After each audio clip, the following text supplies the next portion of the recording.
asked all the time if we offer seminars for our clients, and if so, why? And the answer is yes. And currently we offer 3 seminars: an investor workshop, a ladies only home buyer seminar, and a solutions for seniors workshop. And this all started out of COVID. You might be like me and remember sitting around your dining room table trying to figure out how I'm gonna connect with people all over the area who are also at home, and how I'm gonna make this meaningful and impactful to them. Well, that's what we started doing, is Facebook Lives, and we started interviewing lenders, title companies, home inspectors, you name it, even our own past clients, asking them for advice about buying and selling and what do you need to know about this and that. And that's just what we started doing, and that's how our current home seminars and what we're offering has evolved. So what we're doing now is offering these kind of seminars for a few different reasons. One is to add a value to our current clients, that maybe this is something they're interested in. It also allows them to bring a friend or a guest, somebody that we haven't met before but they want to include and invite. It allows us to offer something free to new people that we've never met before. And it allows us to share our knowledge and expertise in a field. You know that saying that if you can teach it, then you become the expert. So that's really what we've done. And I'm gonna go over a few things that we have done that has worked really well, and a few things that we wish we would have done a little bit better. So we advertise our events on Facebook event. We create a Facebook event. We also do an Eventbrite invitation. We advertise in an e-newsletter that we put out every month anyway, so it's an extra little plug in our e-newsletter. We also advertise in our printed newsletter that goes out every month. We send out personal invitations, so when you're just talking to somebody, just in your normal conversation, we extend personal invitations. Our inside sales agent also calls and texts to invite, and we run Facebook ads. And we have found that what works really well is that we use the same graphic consistently for the event. So whatever event it is, just make sure it's the same graphic over and over and over, and leave off a key piece of information, such as the address of where you're hosting the event. That way, whoever you're inviting has to register in order for them to get the address. Or if you're also hosting it on Zoom, or it is only a Zoom seminar, they have to register to get the Zoom link. That's really important. That way you can get their name, email, and phone number whenever they register, so that they can then find you at the event.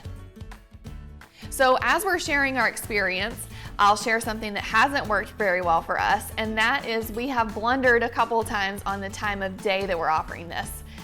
We have found that the weekends have not worked very well for us in offering these seminars. What has worked for us is on the weeknights after dinner, or after work, from weeknights from 6 to 7:30. So we found like Wednesdays or Thursdays from 6 to 7:30 works really well. We have tried both, and Saturdays are just tough. There's always activities, always something going on. I would really recommend sticking to the weeknights. And one of the most beautiful things about seminars is once you put all the work into creating them, you can just run them over and over and over again.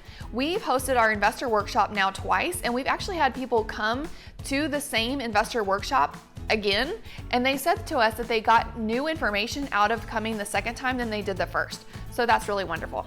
Now, there's a few things that always happen whenever we host a seminar. We always offer a workbook. And this is key because literally the people that are attending the seminar are there and they're writing notes in their workbook, they're following along. We leave blanks for them, and it's an interactive class, so the workbook is really great, and it's something that they can take home and work on again later or refer back to. We always have a sponsor, so invite your vendor partners to be a part of this as well. We always have a co-presenter or a guest speaker. You know, people get tired of listening to just me talk, so it's good to have somebody else involved and engaged in the conversation and the presentation. We've hosted these at the office, and we have a really great training room that can host Zoom and in person simultaneously, and everyone can hear each other and interact, so that's been really wonderful technology to have access to. We always offer resources, so whether that's a YouTube video or a book we recommend, we make sure that the people that are attending leave with the links to those, either with a QR code or a list of resources. We always have a presentation on the screen behind us, so we make sure that they can follow along, and there's visual opportunities to learn as well as auditory opportunities to learn. We always make sure that our presentation is recorded. You know, we have people that will register from out of state, and either they're relocating here or maybe they just want the information because they're interested and they don't have plans to buy or sell in our area, but you can always connect them to another agent in a different part of the country. Well, you might not have the opportunity to meet with them in person or set up a Zoom appointment with them later, but they really want the information. So if you have it recorded, you can share that with them later, and you can always reference back to that later. Like I said, we always have the zoom in option, and one thing we've started doing is offering a certificate of completion. This has been really great because it is a natural next step that the person attending the seminar can take. On the certificate of completion, it has on there, if you, the seminar attendee, if they schedule a one-on-one appointment or consultation with someone from my team within 1 week of completing the seminar and then hold the appointment, we will make them an offer. So for instance, $500 off your closing cost, or $500 towards your closing cost credit, or $250 off of your home styling fees, or whatever it might be.